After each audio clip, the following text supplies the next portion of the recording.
everyone. Okay, so let's check out our salsa moves. So as per our list, we have 4 medium-sized tomatoes, and we're gonna start with this one here. I'm gonna show you how we will cut this. Okay, so using what I have as a melon baller, I like to use it so that I can scrape out the middle of the tomato, so then the remainder of this tomato is completely usable at this point.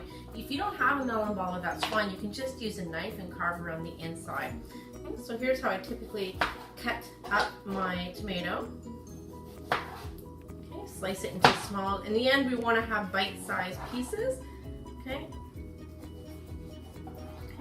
What I will do then is I will take 2 or 3 of them, depending on the sizes, and I will cut it this way, and then I'll take the batch and I'll just cut it into smaller cubes.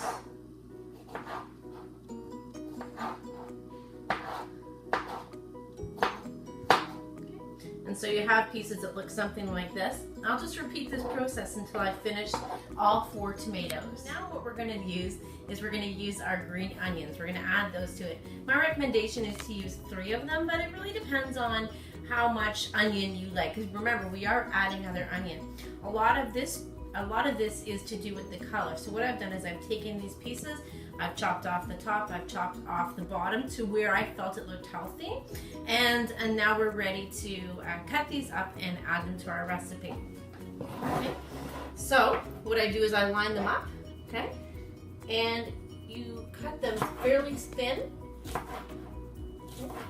and you take it all the way down to the green. Again, a lot of the appeal of this particular type of onion is that it actually has a nice color, because the other onion is white that we're going to be adding, and so the green makes it look very festive, just very fresh.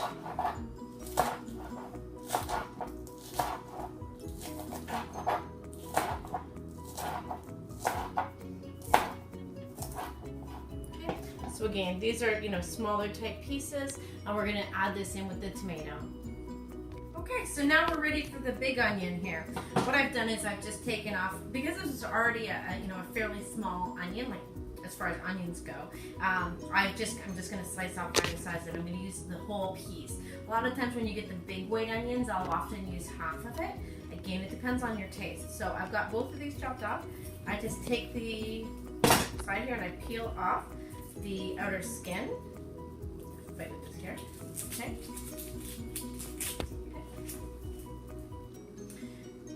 Alright, so, and again, it's a matter of dicing. I like to have the pieces fairly small, and a lot of the times what I actually will do is I will use a food processor to do this. Just because it makes things easier, and if you're one that, cries at the smell of onions or the scent of onions, then certainly it does make our lives a little bit easier. But I take the same approach with this as I do with the tomatoes, and that is just, taking it and making them diced. But then afterwards, I also take another go at it, okay, to make them really small.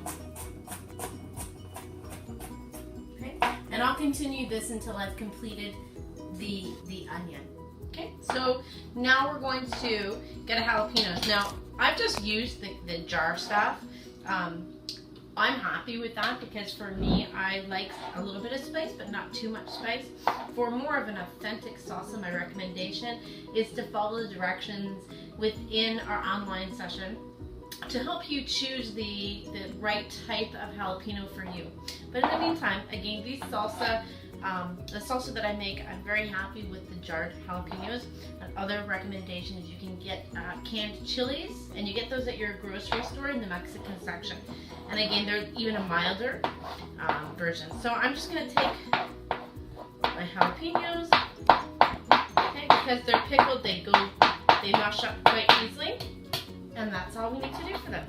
Okay, so now we've done the hard part.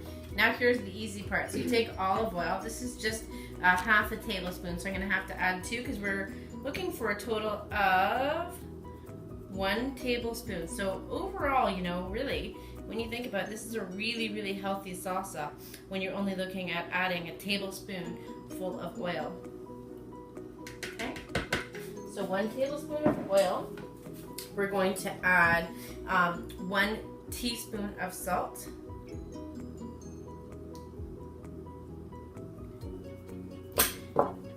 And then half a teaspoon, so I'm just going to use half of this, half a teaspoon of sugar.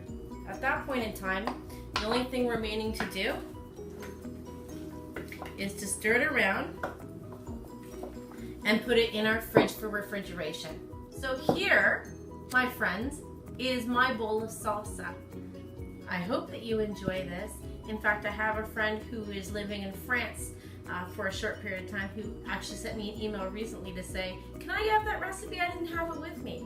So it is well thought of. I hope that you enjoy it, and I challenge you to send me a picture of your bowl of salsa. So here, my friends, is my bowl of salsa. I hope that you enjoy this. In fact, I have a friend who is living in France for a short period of time who actually sent me an email recently to say, can I have that recipe? I didn't have it with me. So it is well thought of. I hope that you enjoy it, and I challenge you to send me a picture of your bowl of salsa.